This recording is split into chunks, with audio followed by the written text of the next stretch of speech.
بسم اللہ الرحمن الرحیم۔ السلام علیکم ناظرین، میرا نام موید جعفری ہے۔ ویڈیو دیکھنے کے بعد چینل کو سبسکرائب کرنا اور بیل آئیکن کو ہٹ کرنا مت بھولیے گا۔ آج جس بڑی خبر کے بارے میں ہم بات کرنے جا رہے ہیں وہ مرحوم خادم حسین رضوی صاحب جو ہیں، ان کے صاحبزادے سعد حسین رضوی صاحب کی گرفتاری کا معاملہ ہے، جو اس کے بعد عمل میں آئی جب انہوں نے احتجاج کی کال دی۔ وہ احتجاج کی کال کیوں دی؟ کیا احتجاج ان کو کرنے دینے کی اجازت ہونی چاہیے، نہیں ہونی چاہیے؟ اس گرفتاری کا حکومت کو، پاکستان کو فائدہ ہوگا، نقصان ہوگا؟ اس بارے میں بات کریں گے، اور سب سے بڑھ کر ہم بات کریں گے ہمارے معاشرے کی منافقت کی، ہمارے معاشرے میں آزادی اظہار رائے کے دوہرے معیار کے بارے میں، اور ان چیزوں کے بارے میں جن سب کی ہمیں تصحیح کرنے کی ضرورت ہے۔ تو بات شروع کرتے ہیں۔ بنیادی طور پر جیسا کہ آپ جانتے ہیں نومبر 2020 میں خادم حسین رضوی صاحب نے فرانس میں ناموس رسالت کے حوالے سے توہین آمیز خاکے اور فرانس کے صدر ایمانوئل میکرون جو ہیں ان کی سٹیٹمنٹ کے خلاف جو ہے احتجاج کے لیے نکلے۔ کس کی اجازت سے نکلے، کہ کون ان کو لے کے گیا، کس نے پیسے دیے، کس نے نہیں دیے، ان ڈیٹیلز میں جائے بغیر بات آگے لے کے چلتے ہیں۔ اس کے بعد حکومت نے ان کو کچھ ایشورنسز دیں، دھرنا ختم ہوا، اس کے بعد ان کی ڈیتھ ہو گئی۔ دوبارہ احتجاج کی کال دی گئی 17 فروری کے حوالے سے، لیکن حکومت نے 10 فروری کو ہی ان کے ساتھ، تحریک لبیک کے ساتھ معاہدہ کیا اور ان کو کچھ ایشورنسز دلائیں، جن میں سے ایک یہ بھی تھی کہ 20 اپریل کو وہ جو ان کی تمام گزارشات ہیں اور ان کی ڈیمانڈز ہیں ان کو پاکستان کے پارلیمان میں پیش کریں گے، جو کہ کسی بھی جمہوریت کے لیے انتہائی خوشائند بات ہے، اور کسی بھی ملک کے اندر کسی بھی گروہ کے لیے، چاہے وہ کوئی بھی گروپ ہو، چاہے وہ ریلیجس ہو یا کوئی اور ہو، اس کو اگر وہ اس بات پر راضی ہے کہ وہ پارلیمان کے راستے سے اپنی بات جو ہے اس کو کرنا چاہ رہا ہے اور اس پر راضی ہے، تو یہ ایک انتہائی خوبصورت اور خوشائند بات ہے۔ مگر حکومت نے جب اپنے وعدے کو پورا کرنے کی کوئی انٹینشن شو نہیں کی، تو سعد حسین رضوی صاحب جو ہیں انہوں نے اس احتجاج کی کال دے دی اور حکومت انہیں گرفتار کر لیا۔ اس گرفتار کرنے سے کیا ہوا؟ جو احتجاج 20 تاریخ کو ہونا تھا آج سے شروع ہو گیا ہے۔ آج سے ہی تحریک لبیک کے جو لوگ ہیں، جو سپورٹرز ہیں، وہ سب سڑکوں پر آ گئے، انہوں نے سڑکیں بلاک کر دی، احتجاج شروع ہو گیا۔ یہ مزید بڑھے گا، کیوں بڑھے گا یہ بھی آپ کو بتاتے ہیں۔ 2 فیکشنز ہیں تحریک لبیک کی، ایک خادم حسین رضوی صاحب کی تھی اور ایک علامہ جلالی صاحب کی ہے، اور میری ان سے جلالی صاحب جو ہیں ان کی پارٹی سے بات ہوئی ہے، ان کے فیکشن سے بات ہوئی ہے۔ ان کا کہنا یہ ہے کہ وہ بھی اگر ان کو رہا نہ کیا گیا، چونکہ کاز سیم ہے، ناموس رسالت ہے، تو وہ بھی اس احتجاج کا حصہ بن سکتے ہیں۔ اور بن سکتے ہیں کا مطلب پاس میں وہ ایسا کر چکے ہیں۔ جب پہلے یہ سارا معاملہ ہوا تھا تو لاہور میں جلالی صاحب نے آ کر پڑاؤ ڈالا تھا اور ان کو سپورٹ کیا تھا، حالانکہ ان کے آپس میں اختلافات بھی ہیں۔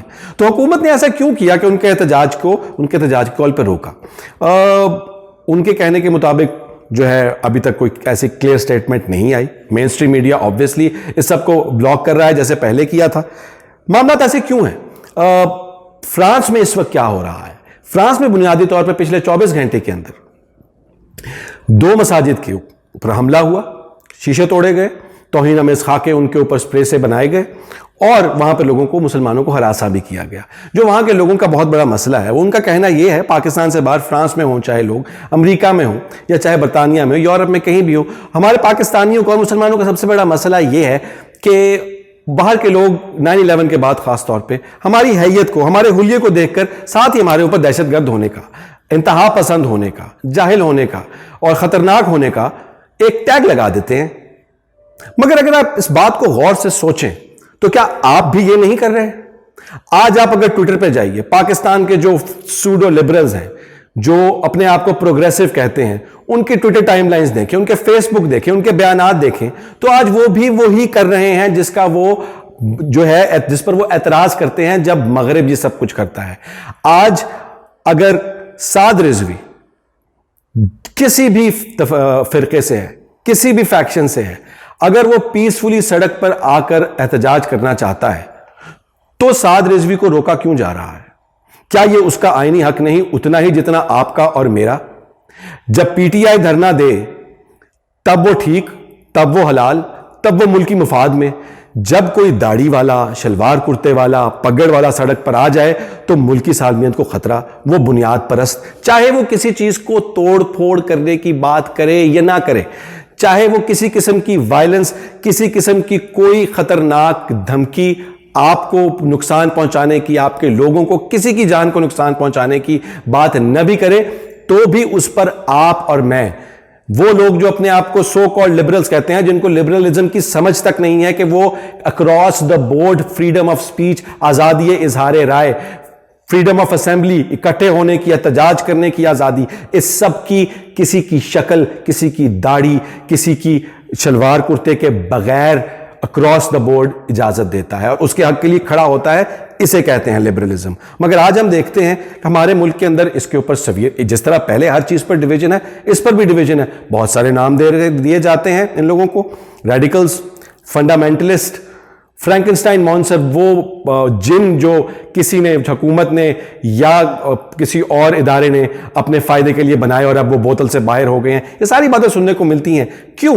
جب عمران خان کنٹینر پہ کھڑا ہو کر انسائٹمنٹ ٹو وائلنس کرتا ہے، جب وہ کہتا ہے کہ پارلیمان پر حملہ کر دو، وزیر اعظم کو گریبان سے، گردن سے پکڑ کر باہر دبوچ کر کھینچ لو، تو وہ انتہا پسند نہیں ہے. مگر خادم حسین رضوی یا سعد حسین رضوی ناموس رسالت، وہ ناموس رسالت جس کو آپ اور میں بھی جس کے دائیں ہیں، جس کو آپ اور میں بھی سپورٹ کرتے ہیں، مگر ہم سڑک پر نہیں آنا چاہتے، مگر وہ جو آ رہے ہیں اپنا کانسٹیٹیوشنل رائٹ ایکسرسائز کرنے، ان کے خلاف ہیں. ان کے اوپر ہم نے بالکل اسی طرح انتہا پسند ہونے کا ٹھپا لگایا جیسے وہ لوگ لگاتے ہیں جن کے بارے میں ہم کمپلین کرتے ہیں.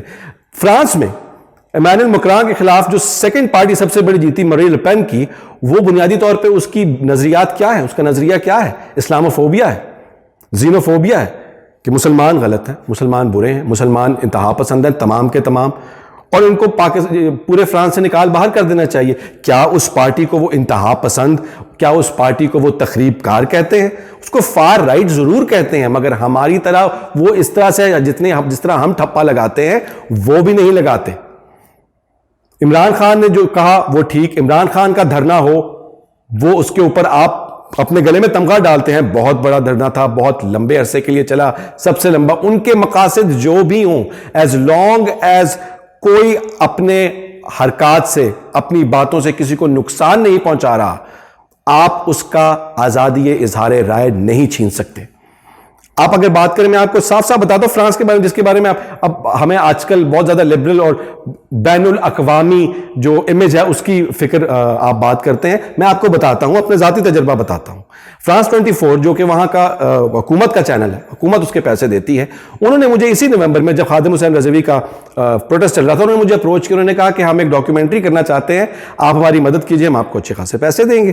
لیکن جی مدد کیا چاہیے؟ وہ چاہ رہے، انہوں نے بہت کلیئرلی جو بھی تھا انہوں نے کہا کہ ہمیں یہ ثابت کرنا ہے، آپ نے ہمیں یہ ہیلپ کرنی ہے ثابت کرنے میں کہ پاکستان جو ہے وہ بنیادی طور پر ایک فنڈامنٹلسٹ، ایک ایکسٹریمسٹ سوسائٹی بنتی جا رہی ہے، جس کی وجہ سے فرانس کے خلاف وہاں پر جو احتجاج ہو رہے ہیں.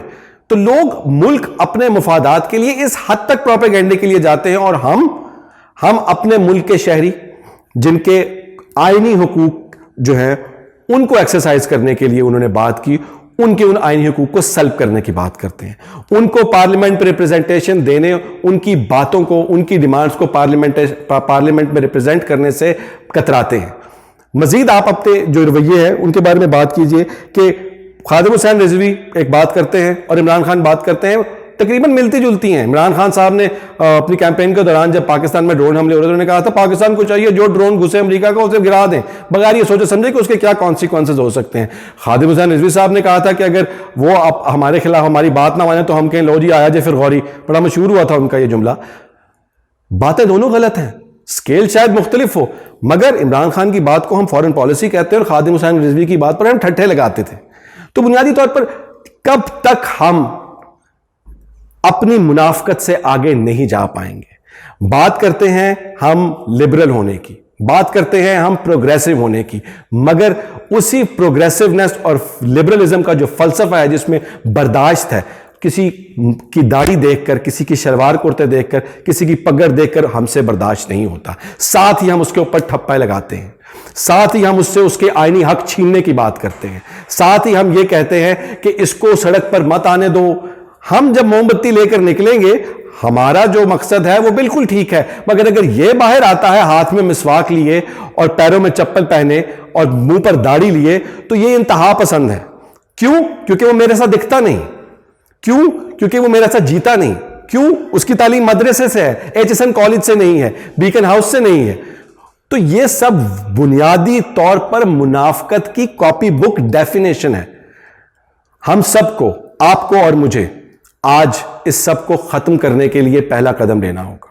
برداشت پیدا کرنی ہوگی ان لوگوں کی جو دوسروں کو برداشت کے لیے کہتے ہیں، دوسروں کو برداشت کی پریچنگ کرتے ہیں، سبق سکھاتے ہیں، جو دوسروں کو کہتے ہیں کہ جی آپ لبرل ہوں.